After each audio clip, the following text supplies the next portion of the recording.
ওরে গুনাহগার জাহান্নামের আসামির যুবক, আজকে গুনার মজা পাইয়া আজকে তুমি আমি টুপি মাথায় দিই, তোমার পায়ে ধরলাম, তোমার টুপি মাথায় দিতে ভাল লাগে না, তোমার কপাল এত খারাপ, নিজেও দাড়ি রাখতে পারো না, যারা রাখে তাদেরও পছন্দ করো না, নিজেও নামাজ পড়ো না, যারা নামাজ পড়ে তাদেরও পছন্দ করো না, এত কপাল পোড়া তুমি কেমনে হইলা, নিজেও হালাল খাও না, যারা হালাল খায় তাদেরও তুমি পছন্দ করো না। আজরাইল যখন রুহুটা টান দিবে সাথে সাথে শরীরের রগগুলো সিরিয়া রুহুটা হাতের মধ্যে চলে যাবে। আল্লাহর নবী বলেন জ্যান্ত বকরির চামড়া খুললে যেমন কষ্ট, এর থেকে শতগুণ কষ্ট বেশি হবে বেনামাজির জান কবজের সময়। অনেক সময় যারা মরণের মানুষের পাশে থাকেন দেখছেন বেনামাজির জান কবজের সময় চোখ উল্টায় যায়, হাত পা বাঁকা হয়ে যায়, এর মাত্র কারণ আজরাইলের দেখিয়া সহ্য করতে পারে নাই। নবী বলেন ওর জন্য আমার মাওলা জাহান্নাম বানায় রাখছি, একটা জেলখানা বানায় রাখছেন। ওরে আল্লাহর দেওয়া পানি, আল্লাহর দেওয়া বাতাস, আমার মাওলার দেওয়া সূর্যের আলো, আমার আল্লাহর দেওয়া চাঁদের আলো, আমার আল্লাহর দেওয়া জমিনের ফসল খাইতেছ, আল্লাহর দেওয়া নদীর মাছ খাইতেছ, আল্লাহর এত কিছু নিয়ামত খাইয়া যারা আল্লাহর বিরোধিতা করবি মানবি না, আলেম ওলামারা পাও ধরে ধরে নামাজের দাওয়াত দেয় শুনবি না, এরপরও গালাগালি করবি। আল্লাহর নবী বলেন আল্লাহ রাগ করিয়া বলে ফেরেশতা ওই জাহান্নাম ওর জন্য বানায় রাখছি জেলখানা, আমার হুকুম মানে নাই। সরকারের নজরে আমরা জনগণ সব সমান, কিন্তু এরপরও সরকার জেলখানা বানায় রাখছে, রাষ্ট্রের মধ্যে বালাখানাও বানায় রাখছে। জেলখানা কাদের জন্য? যারা সরকারের আইন অমান্য করবে তাদের জন্য জেলখানা, ওখানে রিমান্ডের মাইর দেওয়া হয়। আল্লাহ বলেন আমার কাছে সব বান্দা মোহব্বতের, আমি আল্লাহ চাই না কেউ জাহান্নামে যাক। এই জন্য আমি আল্লাহ প্রত্যেকটা রাতের গভীর তৃতীয় ভাগে আমি প্রথম আসমানে আসি, আমি আমার বান্দার গুনাহ মাফ করার জন্য ডাকতে থাকি। আলা মিন মুস্তাগফিরিন ফাগফির আলা, আলা মিন মুস্তারজিকিন ফারজুকা। আমি আল্লাহ পাক ভোর রাত্রে আসি, প্রতিদিন প্রথম আসমানে আমি হাজির হয়ে যাই, আর আমি ডাকতে থাকি রে গুনাহগারেরা তোরা কই?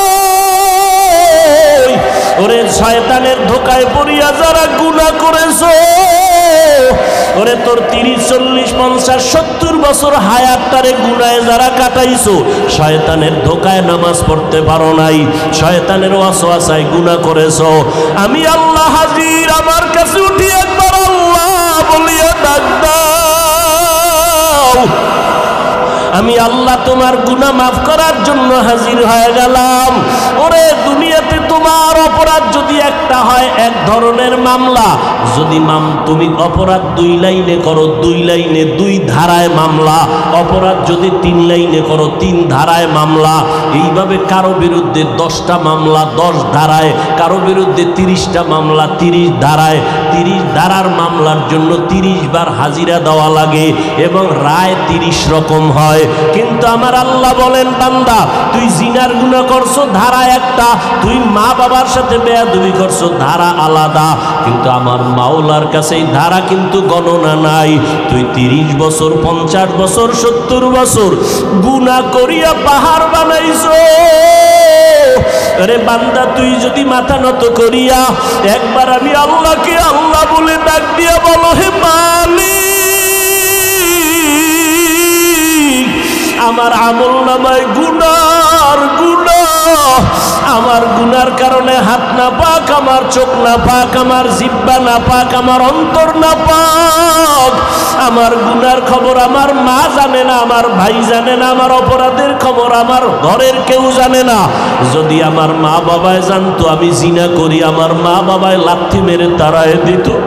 মা বাবা ভাই বোনেরা যদি জানতো আমি চুরি করি, আমার কেউ ভালো জানতো না।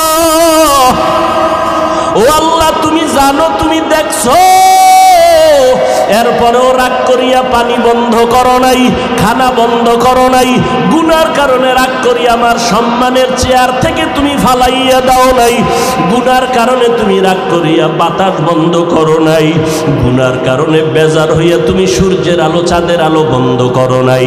ও আল্লাহ, আজকে আমি তোমার কাছে আসছি ক্ষমার জন্য।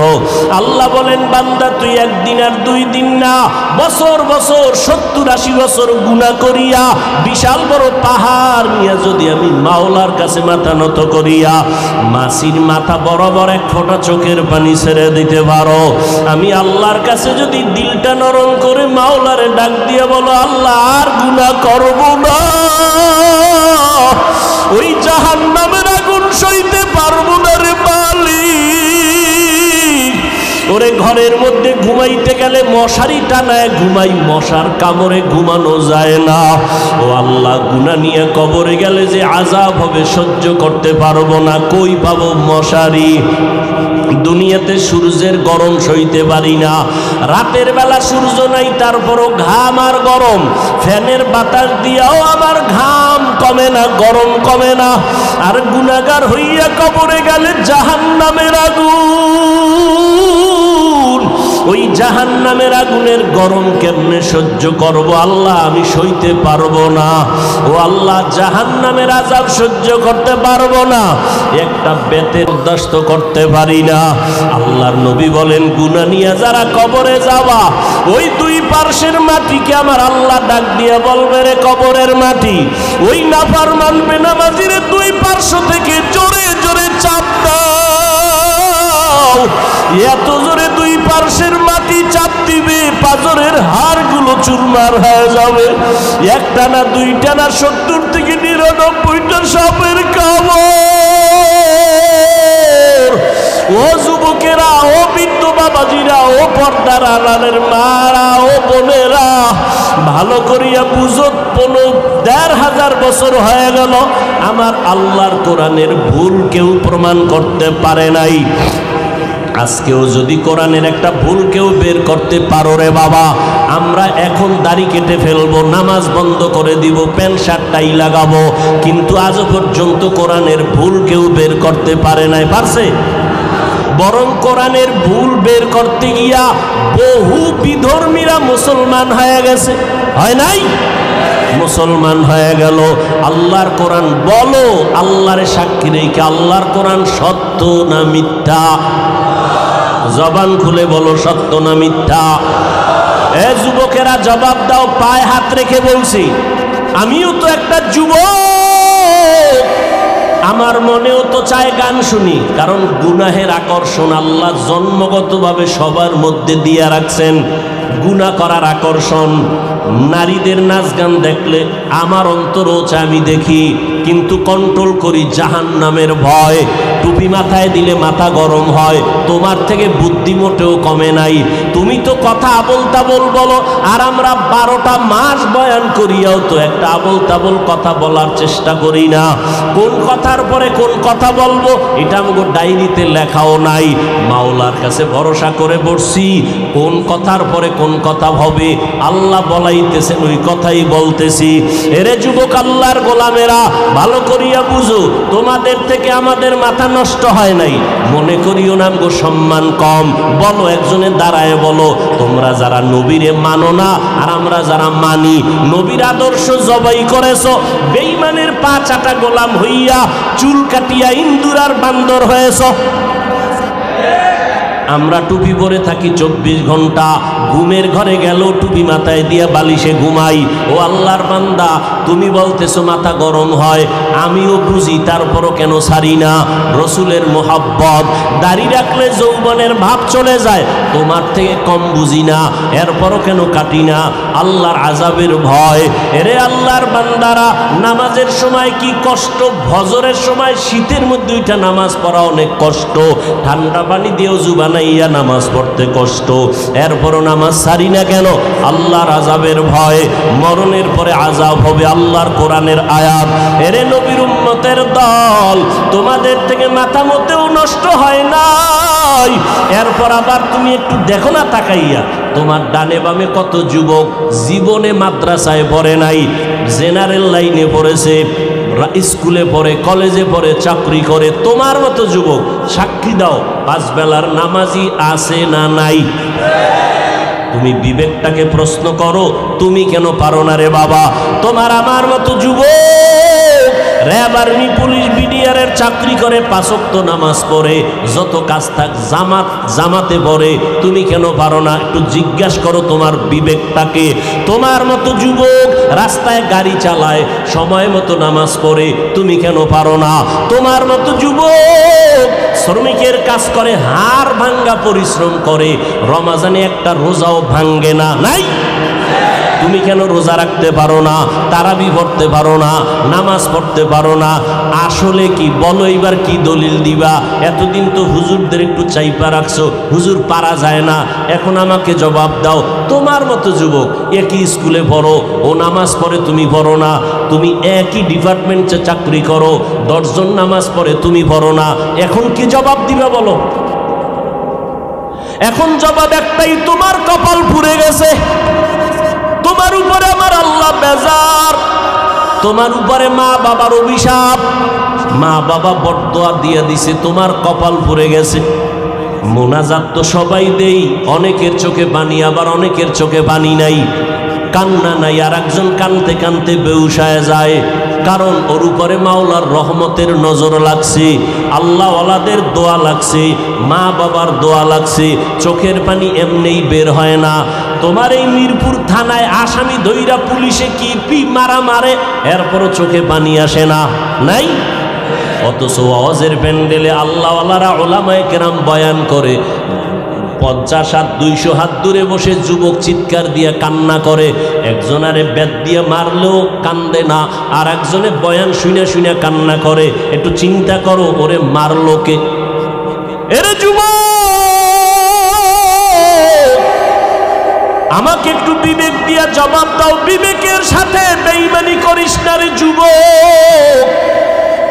একই চুলায় রান্না হয় ভাত আর তরকারি, রান্না করার রাঁধুনি আমার মা, খেয়াল করো, একই তরকারি, একই মশলা, একই চুলা, একই আগুন, আর রান্নার পরে আব্বা খায়, আম্মা খায়, আমিও খাই, বোনেরাও খায় একই, কিন্তু দিন দিন আব্বা আম্মা হয় দুর্বল, আমরা হই শক্তিশালী সবল। এই বুদ্ধিজীবীরা জবাব দাও, আমাকে তো বুদ্ধি নেই, তোমার অনেক বুদ্ধি, জবাব দাও কারণ কি? আল্লাহর কুদরত বলবা না, কারণ তুমি আল্লাহকে মানো না, তুমি আল্লাহর কুদরত বলবা কেন? আমরা বলবো আল্লাহর কুদরত। একই খানা, একই চুলায় রান্না, আব্বা আম্মা একই খানা খায়, আমরাও একই খানা খাই, তাদের রোগ বাড়ে, আমরা শক্তিশালী হই, তারা দুর্বল হয়, কারণ কি? এত যুক্তি, এত বুদ্ধি, দাও জবাব দাও। এরে আল্লাহর বান্দা, তোমার থেকে 1000 কোটি গুণ বুদ্ধিমান ছিল আবু জাহাল, যার নাম ছিল আবুল হেকাম, বুদ্ধিমানের বাবা। কিন্তু বুদ্ধি হইলে কি হবে? পৃথিবীর শ্রেষ্ঠ মানুষটাকে মানুষ বলে চিনতে পারে নাই। রহমতের নবী এত দাওয়াত দিলেন, কালেমা পড়ে নাই। এরে যুবক, একটু চিন্তা করো, বালিশে মাথা লাগাও, যার মনের মনে প্রশ্ন করো, আমার মতো যুবক যদি স্কুলে পড়ে নামাজ পড়ে, আমি কেন পারি না? আমার মতো যুবক যদি চাকরি করে নামাজ পড়ে, আমি কেন পারি না? আমার কপাল কেন খারাপ? এইভাবে যখন চিন্তা করতে থাকবা, একদিন দেখবা হেদায়েতের দরজা খুলে যাবে। আর মা বাবার কাছে মাঝে মাঝে দোয়া চাইও, মা বাবায় দোয়া করলে আরশে আজিমে পৌঁছতে কোনো পর্দা থাকে না। এজন্য মা বাবার দোয়া বড় দামি। মা বাবার চোখের পানি আর দোয়া ছাড়া আমি বান্দা চেয়ারে বসতে পারি নাই। মা বাবার চোখের পানি আর দোয়া ছাড়া যুবক পরীক্ষায় পাশ করতে পারো নাই। মা বাবার চোখের পানি আর দোয়া ছাড়া তুমি বাড়ি গাড়ির মালিক হতে পারো নাই। অতএব এখনো সময় আছে, তওবার দরজা খোলা, নেক আমল ধরো, শিরিক মুক্ত জীবন গড়ো, আল্লাহর মোহাব্বত নিয়ে চলো। চাকরি ছাড়া লাগবে না, স্কুল বন্ধ করা লাগবে না রে বাবা, মাদ্রাসায় আসার দরকার নাই। ভালো করে শুনো যুবক, পর্দার আড়ালের আম্মা জান আসেনি? আছে? এরে আম্মা জান, আপনারা আয়েশা রাদিয়াল্লাহু আনহার মতো ধন্য নারী, আপনারা খাদিজা রাদিয়াল্লাহু তাআলা আনহার মতো নারী, আরে আম্মা জান ফাতেমা রাদিয়াল্লাহু তাআলা আনহার মতো নারী, আপনারা উলামায়ে কেরামের মায়ের মতো মা। এই জমিনে আপনাদের মতো বহু নারী এই এলাকায় থাকে, 5 ওয়াক্ত নামাজ পড়ে নাই? ভিন্ন আম্মারা আপনারা কেন পারেন না? আরে আম্মা জান, ও যুবতী বোনেরা, তোমার মতো যুবতী বোন আজান হলে মাথায় কাপড় দিয়া 5 বেলার নামাজ পড়ে, এরকম যুবতী বোন আছে না নাই? তুমি কেন যুবকের চরিত্র নিয়ে সিনেমিনে খেলো, মোবাইলের মাধ্যমে চ্যাটিং করো? এক আল্লাহর বান্দা বহু দিন হয়ে গেছে বিয়া করে না। ছোট ভাই একদিন ডাক দিয়ে কয়, বয়স এত বেড়ে গেল ভাইজান, আপনি বিবাহ করেন না কেন? মা বোনেরা ভালো করে শুনেন, যুবকেরাও শুনো বাবা। বড় ভাই ডাক দিয়ে কয়, আমি বিবাহ করব, পছন্দের কোনো মেয়ে ভাই না। ছোট ভাই বুঝতে পারছে, মনে হয় যেন সম্ভ্রান্ত পরিবারের মেয়ে লাগবে, একটু টাকাওয়ালা। ডানে বামে খোঁজ দিয়ে এক প্রস্তাব দিল, অমুক বাড়ির মেয়ে বড় ভালো। বড় ভাই বলে, না আমি এ মেয়ে বিয়া করব না। বলে অনেক সুন্দরী, সুন্দরী চাই না তো কি চাও? হ্যাঁ, বড় ভাই বলে, আমি এমন একটা মেয়েকে বিয়া করতে চাই, আমার সীমানা প্রায় পারাইয়া যাইতেছে, বিবাহের বয়স অনেক আগেই হয়ে গেছে, করি না, কারণ আমি এমন একজন আল্লাহর বান্দি যুবতী মেয়ে চাই। ছোট ভাই বলে, কেমন মাইয়া চাও? কয়, আমি এমন একটা মেয়ে চাই, যেই মেয়ে আমার স্ত্রী হইয়া আমার হাতটা ধরে আমাকে জান্নাতের ভিতরে ঢুকায় দিবে, আমাকে জান্নাতের পথে নিবে। আর এমন একটা মেয়েকে বিয়া করব, যেই মেয়েটা আমাকে একটা পুত্র সন্তান উপহার দিবে, যেই সন্তানটা উম্মতের জান্নাতের পথ দেখাবে। ছোট ভাই কয়, তোমার কপালে বিয়া নাই। চলে গেল, এই বিয়া নিয়ে এখন আর কথা বলে না। কিন্তু বড় ভাই ডাক দিয়ে কয়, শোন, আমার অন্তরের নিয়ত যদি সঠিক হয়, ইনশাআল্লাহ আমি আজ না কাল এমন মেয়ে পেয়ে যাব, যদি আমার নিয়তে ভেজাল না থাকে। এভাবে ধৈর্য ধারণ করলেন। দীর্ঘ কিছুদিন পরে পার্শ্বে এক এলাকায় চলে গেল, শুনছে ওখানে এক আল্লাহওয়ালা আসছেন, বড় বুজুর্গ, দোয়া করলে কবুল হয়ে যায়। দোয়ার জন্য চলে গেল, গিয়া দেখে হুজুর মসজিদে ওজিফা পালন করে, আমলে আছেন। সালাম, হুজুর আমি অমুক এলাকার এক বান্দা যুবক, আসছি আপনার দোয়া নেওয়ার জন্য। বিবাহ করেছো নাকি? বলে না, করি নাই, দোয়া করবেন। হুজুরের সাথে কথা বলতেছে, ঠিক এমন টাইমে পর্দার আড়াল থেকে মসজিদের জানালা দিয়া একটা যুবতী মেয়ে সালাম দিল, আসসালামু আলাইকুম। হুজুর বলে, কে? বলে, আমি এই এলাকার এক যুবতী মেয়ে। কি চাও?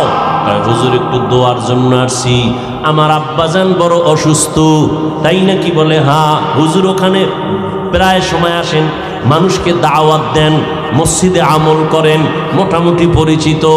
এইবার মেয়ে কয়, হুজুর দোয়া করবেন, আল্লাহ পাক রব্বুল আলামিন আমার জন্য যেন ভালো একটা পাত্রের আয়োজন করেন। কয়, তুমি কেমন পাত্র চাও? কয়, হুজুর আমার বিবাহের জন্য আমি এমন একটা পুরুষ যুবক চাই, যেই যুবক আমার হাত ধরে আমাকে জান্নাতে নিবে, এবং আমাকে এমন একটা পুত্র সন্তান উপহার দিবে আল্লাহর দয়ায়, যেই পুত্র সন্তান উম্মতের দায়িত্ব নিয়ে জান্নাতের পথ দেখাবে বাতিলের মোকাবেলায়। হুজুর শুইনা চুপ হয়ে গেলেন। পাশের পুরুষ যুবক ডাক দিয়ে কয়, হুজুর বেয়াদবি মাফ করবেন, আমি দীর্ঘ বছরেই লালন করতেছি, কল্পনা করতেছি এমন গুণের মেয়ে আমিও চাই। হুজুর বলে, মেয়ের ফ্যামিলি গরিব, আমার গরিব টরিব লাগবে না, আপনি যদি দয়া করে ব্যবস্থা করে দেন আমি আলহামদুলিল্লাহ রাজি হয়ে যাব। আলহামদুলিল্লাহ ব্যবস্থা হয়ে গেল, যুবক যুবতীর সাথে বিয়া হয়ে গেল। এই দুইজনার সংসার শুরু হয়ে গেল। এই যুবক আর যুবতীর দাম্পত্য জীবন সুখময় জীবন। ফজরের সময় ঘুম থেকে একজন যদি উঠতে না পারে, স্ত্রী যদি আগে উঠে, স্বামীকে কয় উঠো, আল্লাহর সাথে একটু মোলাকাতের কথা বলার চেষ্টা করো। অতিও গভীর হয় রজনী যখন, নীরবে প্রভুর নাম জপিও তখন। প্রভুর করুণা যদি পাইবারে চাও, গভীর রাতে উঠে প্রভুর গুণগান গাও। স্বামী যদি আগে উঠে স্ত্রীকে ডাকে উঠো, রান্না বান্না হয় না, বন্ধ, আগে নামাজ তারপরে রান্না, এইভাবে জীবন চলতেছে। এর মধ্যে একটা সন্তান আল্লাহ দান করছেন, পুত্র সন্তান। আল্লাহর কাছে দোয়া করতো নামাজ পড়ে, দয়ার মালিক তুমি আমাদের একটা নেককার সন্তান দাও, যেই সন্তানের দ্বারা দুনিয়াতে আমগো সম্মান বাড়বে, আখিরাতেও বাড়বে। আল্লাহ দোয়া কবুল করে ফেলছেন। এমন একটা পুত্র সন্তান আল্লাহ তাদের দান করেছেন, যেই সন্তান দুনিয়াতে আইসা মা বাবার আদর্শ নিয়ে বড় হইয়া রাশিয়া, সিরিয়া, মিশর, ইরাক, পুরা জগৎটাকে বিজয়ের পতাকা উড্ডীন করে বাইতুল মুকাদ্দাস, মুসলমানের প্রথম কিবলা, যেখানে 1 রাকাত নামাজ পড়লে 50,000 রাকাত নামাজের সওয়াব। ওই বাইতুল মুকাদ্দাসের উপরে হামলা, বিভিন্ন বিধর্মীদের হামলা। এই সন্তান গিয়া ইতিহাসের পৃষ্ঠা খুলো, বাইতুল মুকাদ্দাসকে হাতের মধ্যে নিয়ে বিজয়ের পতাকা উড়ায় দিলেন।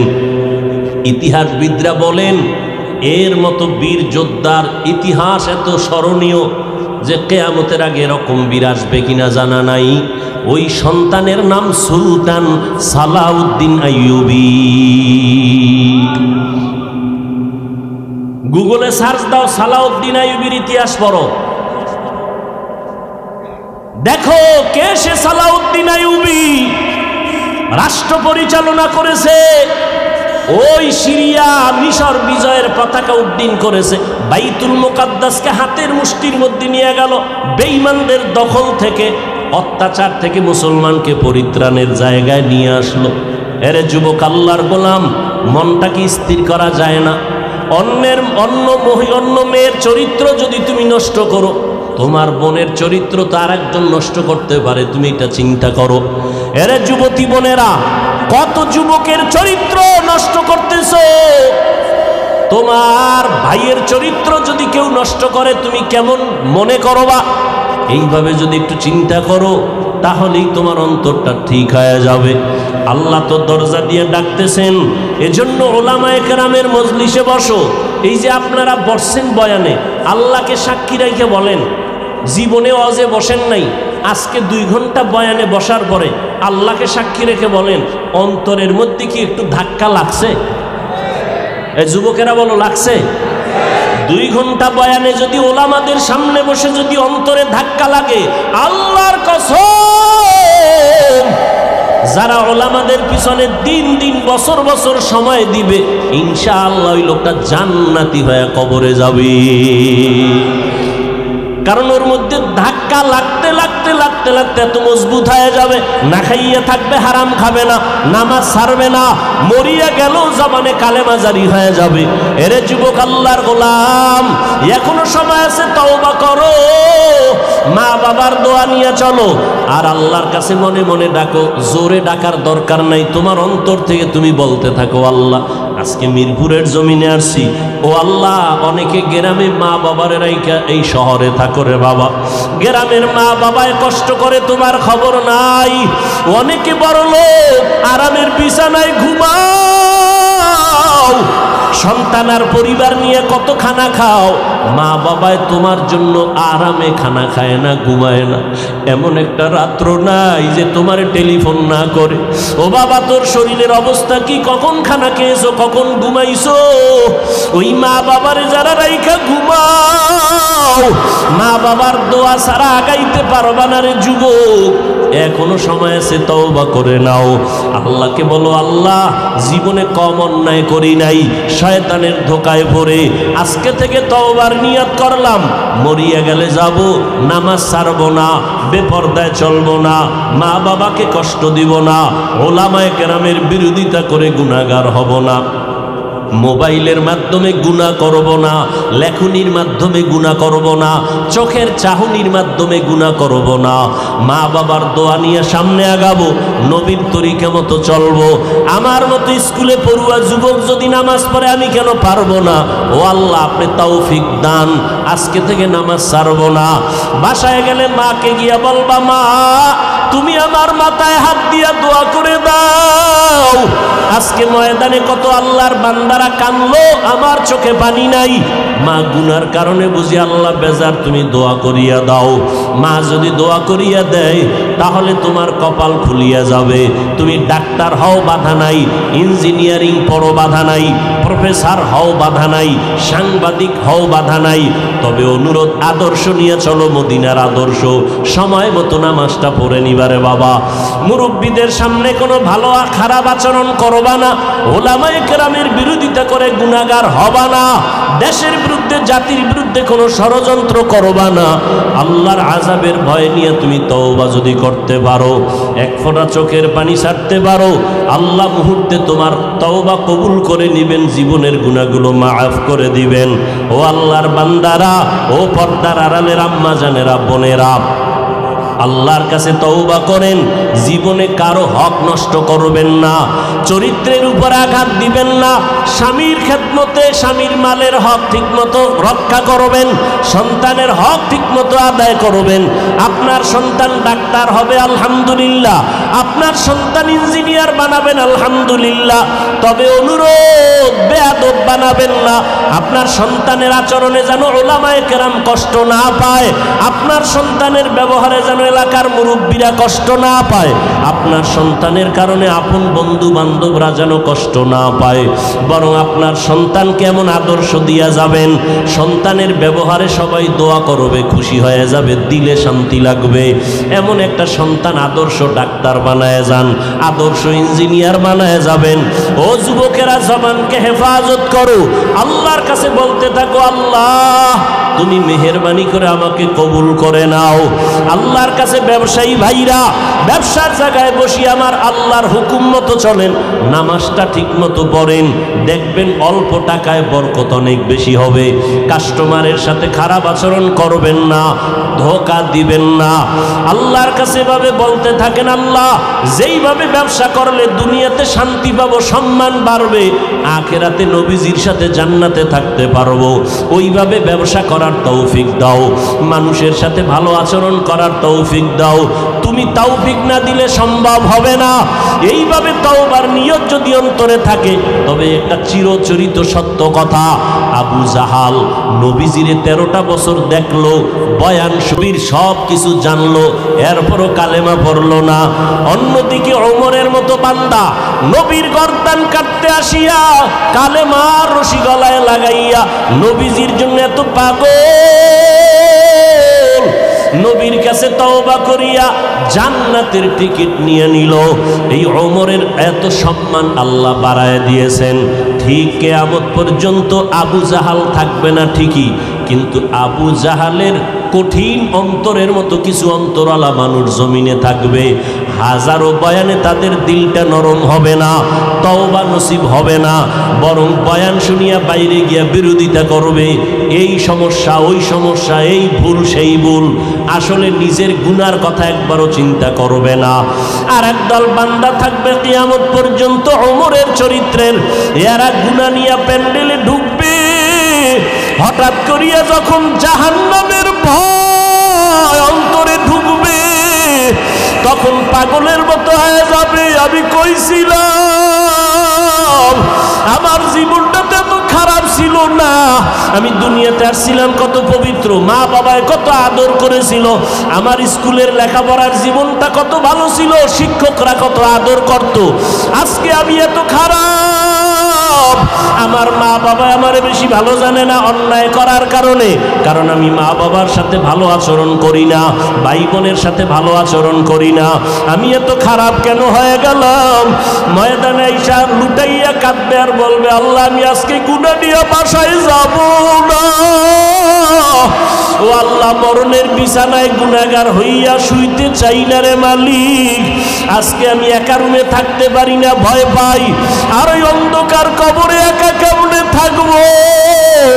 বালিশ নাই, বিছানা নাই, বাতি নাই, অন্ধকার। দুনিয়াতে আমি অন্ধকারে একা থাকতে পারি না, আমি কেমনে কবরে থাকবো রে আল্লাহ? আমি আর গুনাহ করব না, আর কারো হক নষ্ট করব না।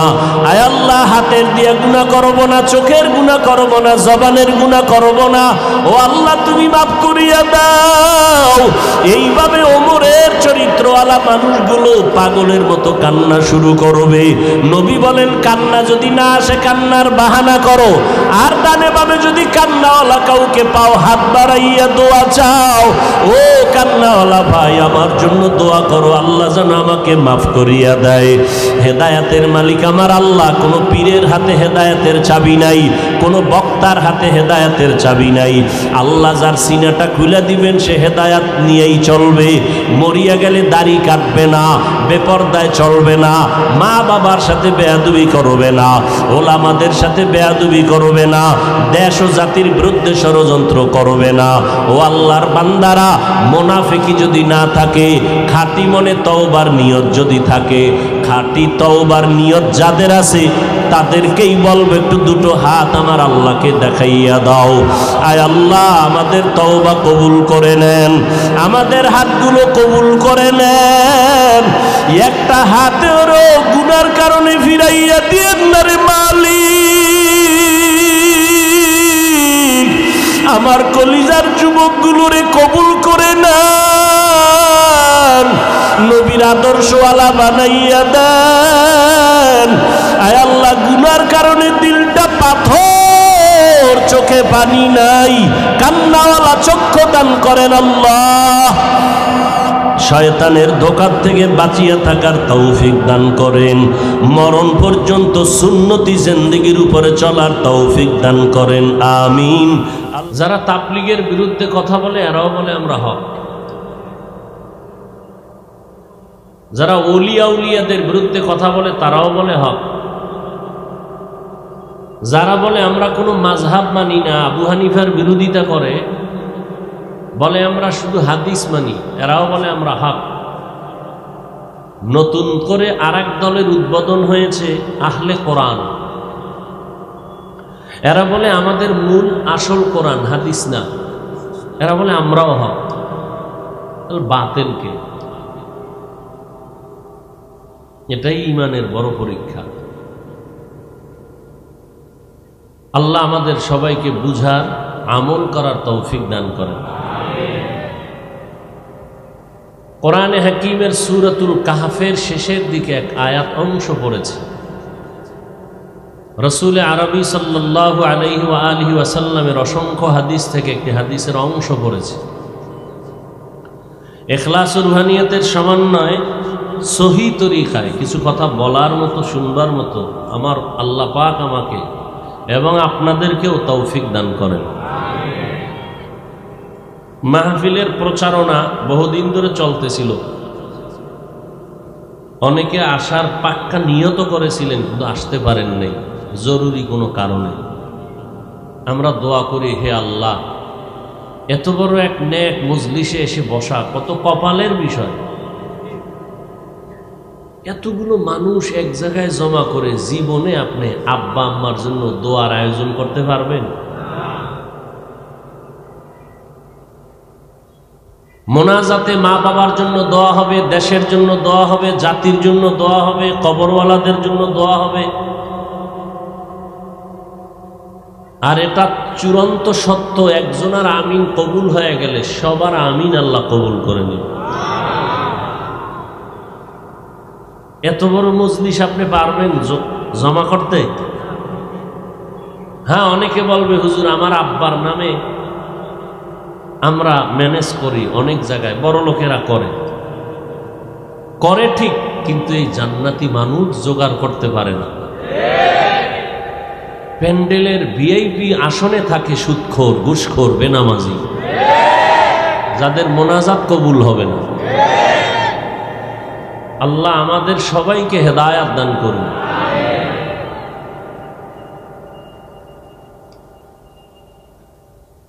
হ্যাঁ, আমার রসুলের যুগে বাতেল ছিল কি ছিল না? নবীজি বাতেলের মোকাবেলা করেছেন কি করেন নাই? অতএব আজীবনের জন্য কথাটা অন্তরে গেঁথে রাখবেন, বাতেল এবং ভণ্ডদের বিরোধিতা করা, মোকাবেলা করা, উম্মতকে ঈমান বাঁচাবার তাগিদে একদিকে সুন্নত, অপরদিকে ফরজে আইন। রসুলের নীতি হিসাবে সুন্নত, কোরআনের বিধান মতে এটা ফরজ। তা'মুরুনা বিল মারুফ ওয়া তানহাউনা আনিল মুনকার। অতএব বাতেলেরা বলে তোমগো হুজুরে কি ওয়াজ করলো, গীবত করে গেল, সমালোচনা করে গেল, এটা ওয়াজ হইল? দেখতে নারী চলন বাঁকা। ভাই ইকো কমান, দেখতে নারী চলন বাঁকা। সুদের বিরুদ্ধে বয়ান করলে সুদখোর খুব আমাকে দোয়া করবে, ঘুষের বিরুদ্ধে বয়ান করলে ঘুষখোর দোয়া করবে, বেনামাজির বিরুদ্ধে বয়ান করলে বেনামাজি আমারে সালাম দিবে। হ্যাঁ, অথচ সবাই বলে হুজুর কোরআন হাদিসের বাইরে কোনো ওয়াজ হবে না, কোরআন হাদিসের ভেতরের ওয়াজ করবেন। সুদের বিরুদ্ধে ওয়াজ করাই হলো কোরআনের ওয়াজ, ঘুষের বিরুদ্ধে বয়ান করা কোরআন হাদিসের ভিতরের বয়ান, বেনামাজির বিরুদ্ধে বয়ান করাই হলো কোরআন হাদিসের লাইনে বয়ান করা। আপনারা কি বলেন? কোরআন হাদিস বেনামাজির পক্ষে, কোরআন হাদিস সুদের পক্ষে, ঘুষের পক্ষে, চুরির পক্ষে, ডাকাতের পক্ষে, বেপরদাওয়ালার পক্ষে। কোরআন হাদিসের ওয়াজ করলেই বেপরদার বিরুদ্ধে বলতে হবে, সুদের বিরুদ্ধে বলতে হবে। কারণ সর্বঙ্গে ঘা। ডাক্তারের কাছে গেছে, আমার ঠান্ডা, পেট ব্যথা, মাথা ব্যথা। ডাক্তার পরীক্ষা দিয়ে দেখবে আসল রোগ কোনটা, কোনটার থেকে এটা ছড়াইল, এটার আগে ট্রিটমেন্ট করা দরকার। উম্মতের রুহের মধ্যে, আত্মার মধ্যে যতগুলো রোগ হয়, এর মধ্যে রোগ অনেক, মারাত্মক রোগ, যেই রোগের ক্যান্সারে অন্য অঙ্গ প্রত্যঙ্গ ধ্বংস করে ফেলে, যেই রোগের কারণে অন্যান্য আমলগুলোকে ধ্বংস করে ফেলে, এই রকম ক্যান্সারযুক্ত আত্মার ব্যাধি রোগের মধ্যে মারাত্মক এক রোগ সুদ ঘুষের রোগ।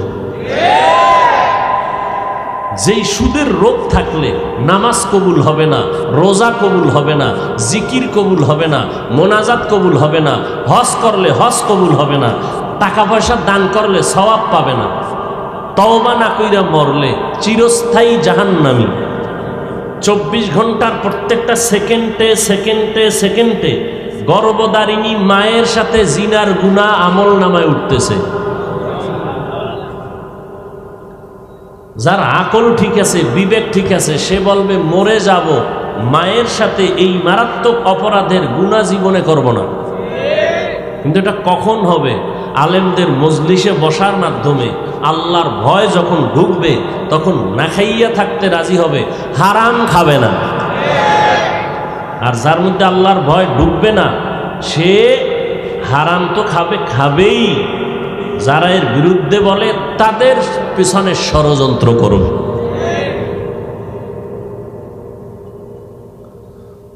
ফামান কানা ইয়ারজু লিকা রাব্বিহি ফালইআমাল আমালান সালিহা ওয়ালা ইউশরিক বিইবাদাতি রাব্বিহি আহাদা। আল্লাহ বলেন, হে পয়গম্বর, আয়াত পড়ে আপনার উম্মতকে জানায় দেন, যারা অন্তর থেকে তামান্না করে, ইরাদা করে তার রবের সাথে মোলাকাত করবে,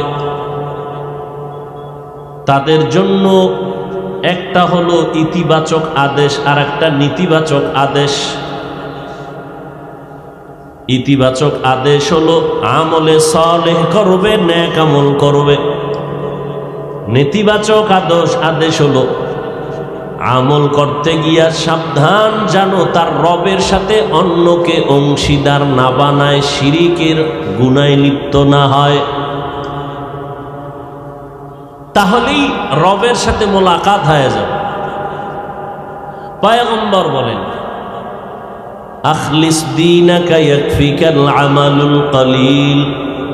এই উম্মতের দল, তোমাদের ঈমান ও আকীদাকে বিশুদ্ধ করে নাও, অল্প আমল নাজাতের জন্য যথেষ্ট হয়ে যাবে। বেশি আমল লাগবে না, অল্প আমল করবেন, জান্নাত রিজার্ভ হয়ে যাবে। আল্লাহর কোরআন, রসুলের হাদিস তার জ্বলন্ত প্রমাণ। আল্লাহ কি বলেন?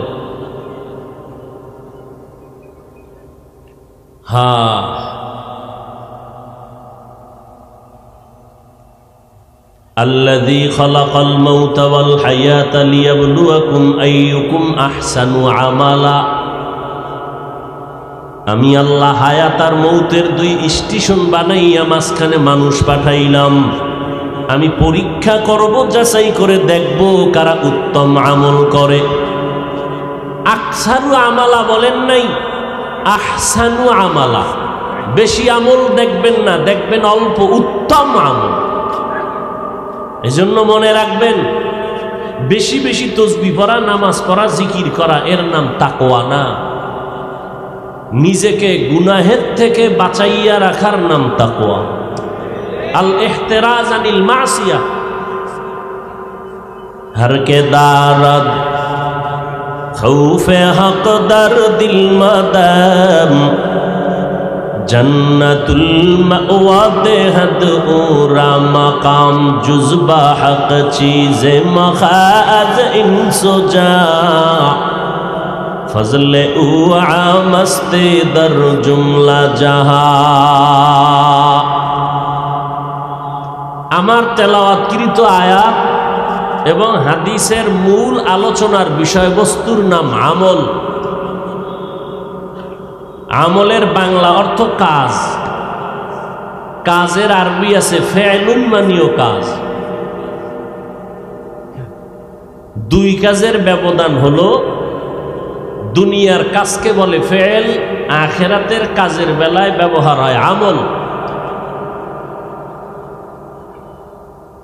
অথবা ফেল এমন কাজ যেটা করা মাত্র তার ক্রিয়া শেষ, আমল এমন কাজ যেটা করার পরে ক্রিয়া শুরু, শেষ নাই। 10 টাকা দান করছেন, একটা আমল করলেন, কাজ করলেন, ক্রিয়া কি শেষ? এটা চলতেই থাকবে কিয়ামত পর্যন্ত, সাদাকায়ে জারিয়া। এই আমল দুই প্রকার, নেক আমল আর বদ আমল। ফরজ, ওয়াজিব, সুন্নাত, মুস্তাহাব, সুন্নতে মুআক্কাদা, জায়েদা, এগুলো সব নেক আমল।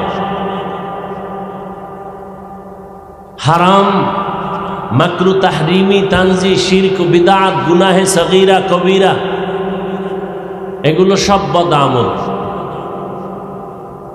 বদ আমল আবার দুই প্রকার, ফাহশা আর মুনকার।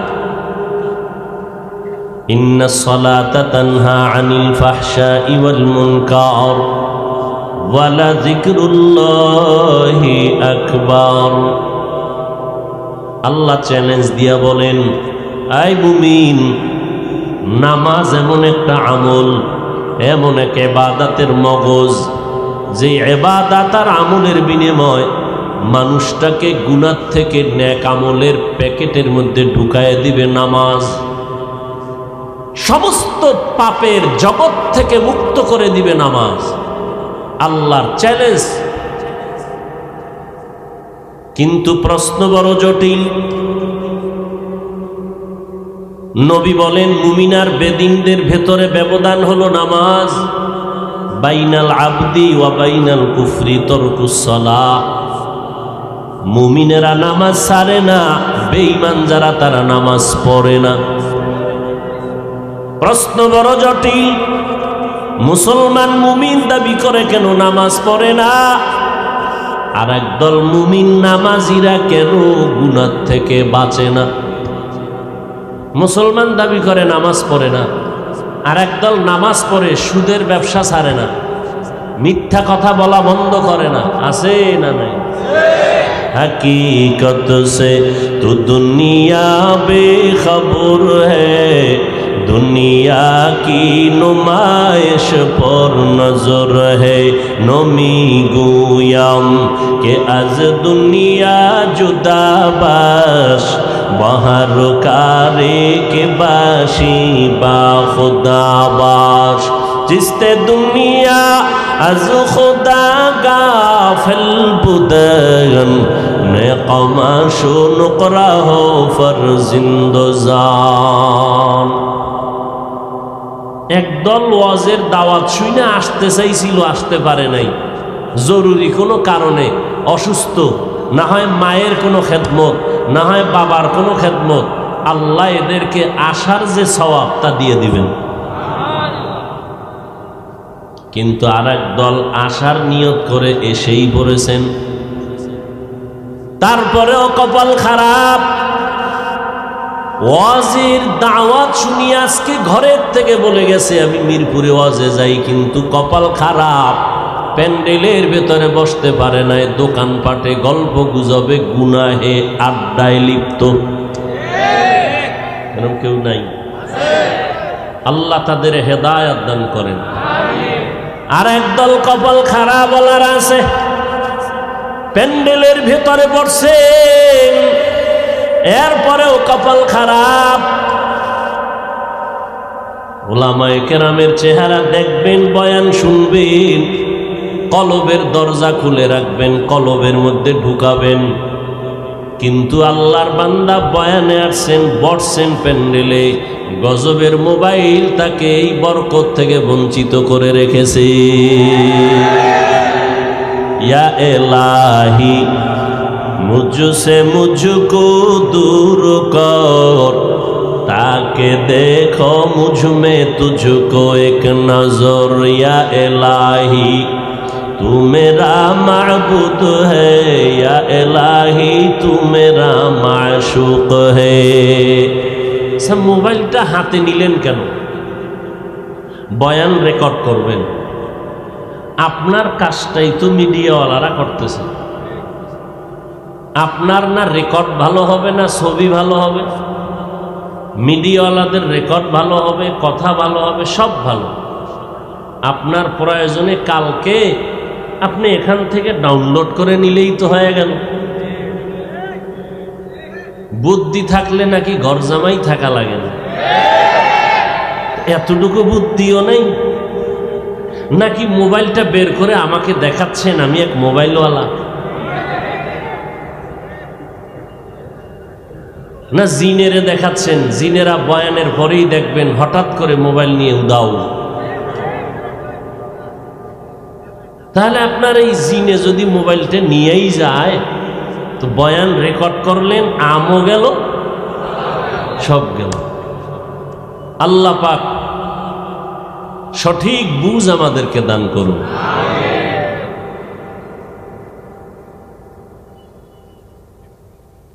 আর একদল কপাল পোড়া আছেন, এরা মোবাইল টোবাইল নিয়ে ব্যস্ত না, বয়ানই শুনতেছেন। কিন্তু এদের অভ্যাস হলো 1 ঘন্টা 2 ঘন্টা 3 ঘন্টা 4 ঘন্টা বসে বসে বয়ান শুনবেন, ঠিক মোনাজাতের 5 মিনিট আগে উঠে চলে যাবে। কেন? বয়ান এটা সফলতার চূড়ান্ত চাবি না, দোয়া হলো সফলতার চূড়ান্ত পুঁজি। এজন্য শয়তান অনেকের বয়ান শোনার রাস্তা ওপেন করে দেয়, কিন্তু দোয়ায় শরীক হতে দেয় না। যদি কবুল হয় তো তোরে 30 বছর লাগায় যে আকাম করাইছি সব বরবাদ। এই জন্য ইবলিস ও চায় বয়ান আরো শুনো, সারা রাত শুনবা, মোনাজাত না দিয়ে চলে যাওয়া। কারণ ইবলিস জানে আমি আলেম কি জানি, এর থেকে 1000 কোটি গুণ বেশি ইবলিস এলেম সম্পর্কে ওর অভিজ্ঞতাও ভালো করে জানে যে মোনাজাতের মধ্যে যদি বসে একজন আল্লাহর বান্দার দোয়া কবুল হলে পুরা ময়দানের মানুষের গুনাহ আল্লাহ মাফ করে দিবেন। এটা আমার থেকে ইবলিস ভালো জানে। এই জন্য দোয়ায় শরীক হতে দিবে না। দেখেন না বর্ষে ফাঁকে ফাঁকে উঠতেছে, কেউ বাদাম সাবাইতেছে, কেউ পান খাচ্ছে, আর কেউ ফাঁকে ফাঁকে বাইরে গিয়ে বিড়ি টানতেছে। আল্লাহ সব ভাইকে হেদায়াত দান করুন। এর থেকে আর বড় কোনো দোয়া আছে? ফামান কানা ইয়ারজু লিকা রাব্বিহি ফালইআমাল আমালান সালিহা ওয়ালা ইউশরিক বিইবাদাতি রাব্বিহি আহাদা। মোনাজাত দিয়ে যাওয়ার নিয়ত আছে তো ইনশাআল্লাহ? হাত দেখান দরকার নেই। স্বাধীনতার কত বছর? 52-53 বছরের ভিতরে আমগো হুজুরগো হাত উঁচা কইরা ধোকা কম দেন নাই, আর হাত উঁচা করার দরকার নেই। আমরা জিহাদ চাই, পুলিশ দেখলে কেউ নেই, এটাও বলে ঠিক। ব্যাঠিক কি? আল্লাহ তাআলা বলেন, হে পয়গম্বর, আপনার উম্মতকে জানায় দেন যারা আমার সাথে মোলাকাত করতে চায়, আল্লাহরে রাজি রাইখা ঠিক অন্তর থেকে বলেন, আল্লাহরে দেখতে চাননি? আল্লাহর সাথে মোলাকাতের তামান্না আসেনি দিলে? এত সুন্দর আসমান বানাইলেন, তার একটু দেখতে মনে চায় না? এত সুন্দর কণ্ঠ দান করছেন কে? সে আল্লাহকে দেখতে মনে চায় না? এত সুন্দর সূর্য, চাঁদ, তারকা, এত সুন্দর জমিন, এত সুন্দর পাহাড়, ফুলের বাগানে গিয়ে দেখেন কত সুন্দর রং বেরঙের ফুল। এত সুন্দর আসমান আর জমিন যিনি বানাইছেন তিনি না জানি কত সুন্দর। আল্লাহ বলেন, নবী জানায় দেন আমার সাথে যারা মোলাকাত করতে চায়, দুনিয়াতেই তাদের একটা ইতিবাচক কাজ করতে হবে, নেক আমল। নেক আমল করতে গিয়া সাবধান, আমলের মধ্যে আমি আল্লাহর সাথে অন্যকে যেন অংশীদার না বানায়। অংশীদার একটা বাহ্যিক দৃষ্টিতে বানানো, এই কপাল দিয়া আল্লাহরে সেজদা দিব, আবার আর একজনকে দিয়া আমি আল্লাহর জিনিসটা আর একজনারে দিলাম। আবার মনে মনেও কিছু এই অপরাধ হয়, আল্লাহরে যেমন আমি শক্তিধর মনে করি, আমি আর একজন নেতাকে এরকম শক্তিওয়ালা মনে করি। এটা হলো আল্লাহর শক্তির সাথে আর একজনকে অংশীদার বানাইলাম, এর নাম শিরিক। আল্লাহ বলেন, এই শিরিকের গুনাহ যারা করবা তাদের জিন্দেগির কোনো আমল কবুল হবে না। তুমি যত নেক আমল করো, শিরিকের এই ভাইরাসে তোমার সব ধ্বংস হয়ে যাবে।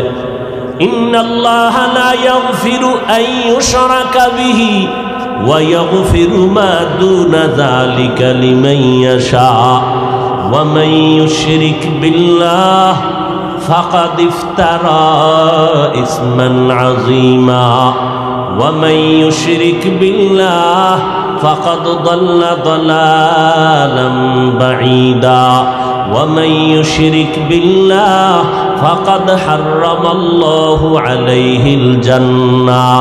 শিরিকের গুনাহ যারা করবা, আল্লাহ কোরআনে স্পষ্ট বলেন তাদের জন্য জান্নাত হারাম।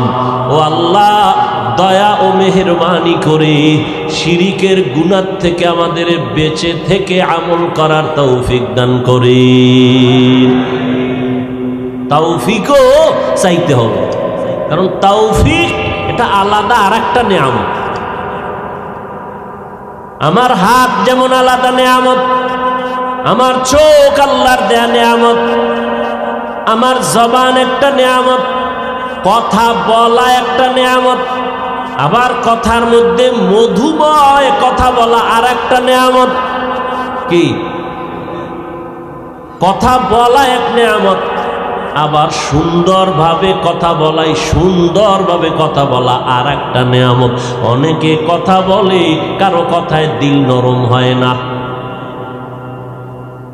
বরং তার কথা শুনলে মন খারাপ হয়ে যায়।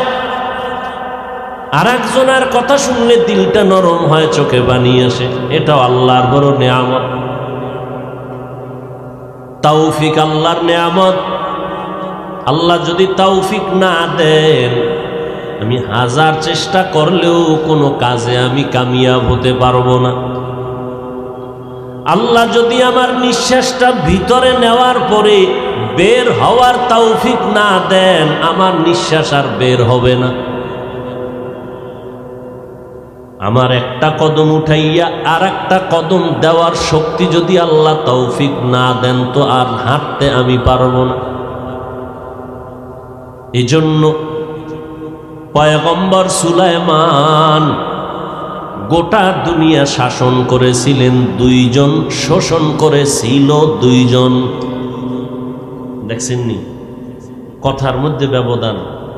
আবু জাহাল বলেছে, রসুল বলেছেন, ব্যবধান আছে না নেই? গোটা দুনিয়াটা শাসন করেছিলেন দুজন মুসলমান, গোটা দুনিয়াটা শোষণ করেছিল না ছিলেন? ছিল দুজন বেঈমান, বখতে নসর আর একজন নমরুদ, কেউ বলেন সাদ্দাত। আর দুইজন মুসলমান গোটা দুনিয়াটাকে শাসন করেছিলেন, একজন জুলকারনাইন আর একজন সুলাইমান। সুলাইমান নবীর বাবা দাউদ আলাইহিস সালাম, আল্লাহ তাকে নবুয়তের নেয়ামত দান করেছেন, সিয়াসাত বা খেলাফতের নেয়ামত দান করেছেন। একদিকে নবী, অপর দিকে রাষ্ট্র পরিচালক। আমার নবী একদিকে নবী রসুল, আবার রাষ্ট্র পরিচালনা করেন। সব নবীরা রাষ্ট্র পরিচালনা করেন নাই। দাউদ আলাইহিস সালাম রাষ্ট্র পরিচালনা করেছেন, রহমতের নবী রাষ্ট্র পরিচালনা করেছেন। রসুলের হাতে গড়া স্বর্ণের মানুষ আবু বকর রাষ্ট্র পরিচালনা করেছেন, ওমর রাষ্ট্র পরিচালনা করেছেন, ওসমান রাষ্ট্র পরিচালনা করেছেন, হযরত আলী রাষ্ট্র পরিচালনা করেছেন। আল্লাহ এদেরকে দিয়ে দেখায় দিছেন কোন কাজ কিভাবে করলে মানুষ শান্তি পাবে। আল্লাহ সব দেখায় দিছেন নবী, রসুল, সাহাবাদের মাধ্যমে। আপনি কোনো কাজে গিয়া ব্রেক হবেন না যে এটা কেমনে করব। আমার রসুল ব্যবসা করেছেন, আবু বকর ব্যবসা করেছেন, ওমর ফারুক ব্যবসা করেছেন, হযরত ওসমান ব্যবসা করেছেন, হযরত আলী ব্যবসা করেছেন, আবু হানিফা রাহমাতুল্লাহ আলাইহি ব্যবসা করেছেন। ব্যবসায়ী ভাই, আপনি ব্যবসার সিঁড়িতে বৈশা পেরেশানি হওয়ার দরকার নাই কেমনে করব। নবী নিজে ব্যবসা করে, আবু বকর ব্যবসা করে দেখায় গেছেন। আবু হানিফা রাহমাতুল্লাহ আলাইহি বিশাল বড় কাপড়ের দোকান ছিল, ব্যবসা করেছেন। নবী এজন্য বলেন, ক্বালান নবিয়্যু সাল্লাল্লাহু আলাইহি ওয়া আলিহি ওয়া সাল্লাম, আত-তাজিরুস সুদুকুল আমিন মা'আন নাবিয়্যিন ওয়াস সিদ্দিকিন ওয়াশ শুহাদা'i ওয়াস সালিহিন।